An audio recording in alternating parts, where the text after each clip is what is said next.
ఈ ప్రేమ అనేది ఒక టాపిక్ ఎప్పుడు జనరేషన్స్ నుంచి అంటే పురాణాల నుంచి మనం చూస్తూ వచ్చాం.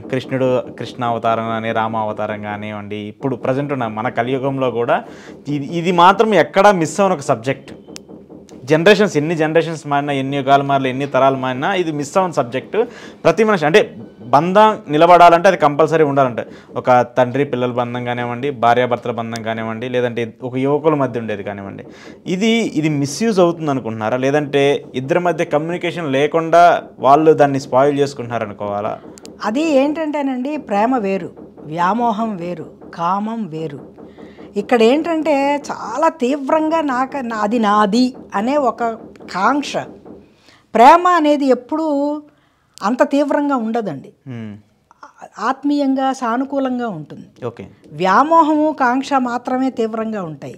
వీళ్ళు పొజిటివ్నెస్, దాన్ని వీళ్ళు ప్రేమ అని అనుకుంటున్నారు. దానికి ఒక ప్రేమ అనే తప్పు పేరు పెట్టారు. ప్రేమ వేరు. సో దానికోసం వీళ్ళు ఏం చేస్తున్నారంటే ఏ స్థాయికి వెళ్ళడానికైనా సిద్ధపడుతున్నాడంటే, నిజంగా ఒక ప్రేమ ఉందనుకోండి, మీరు పడిపోతే అయ్యో పాపం అని నేను లేచి ఏదైనా మందు రాయగలిగితే అది ప్రేమ, మీరు నాకు తెలియకపోయినా. అట్లా నేను ఒక చిన్న పిల్లవాడిని, 3 ఏళ్ల పిల్లవాడు నారాయణగూడలో తప్పిపోతే వాడిని చంకనేసుకొని పోలీస్ స్టేషన్ల చుట్టూ అన్ని చోట్ల తిరిగా. ఆ చిన్న పిల్లవాడు ఏమైపోతాడో అని నాకు భయం. నాకు మధ్యాహ్నం షిఫ్ట్ ఆఫీస్ ఉంది. వాడిని పోలీస్ స్టేషన్లో ఇస్తే వాళ్ళు సరిగ్గా ఇస్తారో ఇవ్వరో అని అనుమానం వచ్చి వాడు యూనిఫామ్ని బట్టి 4-5 స్కూళ్ళు తిరిగా. అది ప్రేమ అంటే వాడు ఏమైపోతాడో, చిన్నపిల్లవాడు ఏమైపోతాడు. అలా కాకుండా నేను వాడిని తీసుకెళ్ళి అమ్మేశాను అనుకోండి, ఇది చెయ్యొచ్చు, అది చెయ్యొచ్చు. కాబట్టి ప్రేమ వేరండి, వ్యామోహం వేరు, కాంక్ష వేరు. ఒక అనుకూలమైన అయ్యో పాపం వాడికి ఏమైపోతుందో అనే ఒక భావన వేరు, అది ప్రేమ. ఆ ప్రేమ దగ్గర ఉన్నప్పుడు ఏమవుతుందంటే, మీరు ఏదైనా ఇవ్వడానికే సిద్ధపడతారు, కష్టపడడానికి సిద్ధపడతారు, మీ వస్తువుని త్యాగం చేయడానికి సిద్ధపడతారు. ఎలా అయినా పాపం తను బాగుంటే నాకు అంతే చాలు అంటే ఒక ఎండ్ వరకు వెళ్ళిపోతాం. ఆ పర్సన్కి ఏదో ఒకటి చేయాలని ఒకటిను వాళ్ళ బాగోగులు గురించి మనం ఎక్కువ ఫీల్ అవుతాం. అంతేగాని ఎలాగోలా బలవంతాన్నా తెచ్చేసి నా దగ్గర పెట్టేసుకుంటే దాన్ని వ్యామోహం, కాంక్ష, పొజిటివ్నెస్ అంటాం. అది ప్రేమ కాదు. అంటే ఇప్పుడు మీరు అన్నట్టు అక్కడ మనం ఎంతైనా చేయడానికి ముందుకు వెళ్తాము, కానీ అక్కడ ఒక రిస్ట్రిక్షన్ వేలో అయిపోయి వాళ్ళు ఫీల్ అవుతూ ఉంటారు. అదే అంటున్నా, ఇద్దరు దాన్ని తప్పుగా అర్థం చేసుకోవటం వల్లనే వస్తున్న సమస్య. వీళ్ళు నేను చదువుకుంటున్నాను, నేను వీటి జోలికి వెళ్ళదలుచుకోలేదు అని ఆ అమ్మాయి ఓపెన్గా స్పష్టంగా సింపుల్గా చెప్పినప్పుడు యాక్సెప్ట్ చేయలేకపోవడానికి కారణం ఒకటి పురుషాధిక్య సమాజం, రెండోది ఏంటంటే నేను బలవంతంగా ఏదైనా చేయగలననే ఒక విధమైన తెంపరితనం. నన్ను ఎవరు కట్టడి చేయగలరు, ఇవాళకి నేను నాకు అనుకున్న సాధిస్తే చాలు. ఇప్పుడు శిశుపాలుడు మనకు చరిత్రలో వాళ్ళు ఉన్నారు, ఇప్పుడు వీళ్ళొకళ్ళే కాదు వాళ్ళు ఉన్నారు. వాళ్ళంతా ఏమైపోయారు.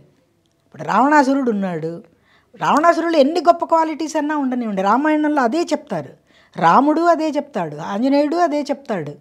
ఇంత గొప్ప పర్సనాలిటీ, ఇంత గొప్ప తేజస్సు, ఇంత తపస్సు, ఇంత శౌర్యం, జ్ఞానం ఇన్ని ఉన్న మనిషి కేవలం స్త్రీ వ్యామోహం వల్ల అన్నిటికీ పోగొట్టుకున్నాడు. ఏం సాధించాడు చూసావా, ఎంత గొప్ప ముల్లోకాలని పాలించగలిగిన శక్తి ఉన్న మనిషి అని. ఏమైంది అంటే, ఇది మనం ఎందుకు కోట్ చేస్తాము అంటే రావణాసురుడిని విలన్ చేసి చూపిద్దామని కాదు. ఈ క్వాలిటీసు అతనిలో ఉన్నాయి, అవి ఉన్నాయి. ఏది డామినేట్ చేస్తే దాన్ని బట్టి వాళ్ళ జీవితం నడుస్తుంది, అంతే కదా. సో కాబట్టి వీళ్ళు ఏంటంటే ఎప్పుడు కానీ ఒకటేనండి, మనుషులు కన్సీల్డ్ బిహేవియరే ఉంటుంది. ఓకే, ఎప్పుడు వాళ్ళ ఒరిజినల్ వ్యక్తిత్వం బయటికి వ్యక్తపరచరు. ఆ మనిషి నా దగ్గరకు వచ్చి నాది అయ్యే వరకు నేను నా ఒరిజినాలిటీ చూపించను. అప్పుడు నేను చూపించటం మొదలు పెడతా, అప్పటికి టైం దాటిపోతుంది, ఏం చేయలేరు. అది ఉంటుంది అనే విషయం తల్లిదండ్రులు చెప్పినా వాళ్ళు అర్థం చేసుకోలేని పరిస్థితుల్లో ఉంటున్నారు. ఒరిజినాలిటీ చూపించినప్పుడు గొడవలు పెరుగుతాయి. అమ్మ ఇలా ఉంటుంది, నా అనుభవం వల్ల నేను చెప్తున్నాను కాబట్టి ఇటువంటి పరిస్థితులు ఉంటాయి. కాబట్టి నువ్వు చూసిన తెల్లనివన్నీ పాలు, నల్లనివన్నీ నీళ్ళు నమ్మద్దు, వెయిట్ చేయి అని చెప్తే వాడు 4 ఏళ్ళు వెయిట్ చేసే వరకు ఉంటున్నాడంటే విచిత్రంగా ఉంటుంది. నిజానికి పొజిటివ్నెస్ 4 ఏళ్ల పాటు వెయిట్ చేయరు, చేశాక చూపించాలంటే అటువంటి పర్సన్స్ కూడా నాకు తెలుసు. పంతం కోసం నేను ఏమైనా సరే ఆవిడని పెళ్లి చేసుకోవాలన్న ఉద్దేశంతో ఆవిడ ఏ కండిషన్స్ పెట్టిందో వాటి అన్నిటిని ఫుల్ఫిల్ చేసి ఆ తర్వాత ఆవిడని హింసించాడు. అదొక డిఫరెంట్ విలనిజం. ఇప్పుడు అట్లాంటి క్యారెక్టర్స్ ఉంటారనుకోండి, తక్కువే ఉండొచ్చు, కానీ ఏంటంటే ఎప్పుడు కానీ ప్రేమ అనేది అంత తీవ్రంగా ఉద్ధృతంగా మనిషిని హింసించే స్థాయికి వెళ్ళదు. అది ప్రేమ కాదు, అది పొజిటివ్నెస్, ప్రేమ కాదు, వ్యామోహం, తీవ్రమైన కాంక్ష. ఒక అందమైన మనిషి నాకు అవ్వాలి. ఒకసారి నువ్వు పొందేసావనుకో అయిపోయింది, అక్కడితో నీకు తృప్తి. ఇప్పుడు ఓ స్వీట్ తినే వరకు తినాలని యావ తినేసారు, అయిపోయింది, ఇంకా దాన్ని పడేస్తాం. వీళ్ళు కూడా అంతే, మనుషులకి విలువ లేదు, వస్తువులకి విలువ లేదు, అలా తయారైంది. అందుకని ఏంటంటే మనం వాల్యూస్ ముందు పిల్లలకి నేర్పించకపోతే ఈ సమాజం ఇలాగే ఉంటుంది.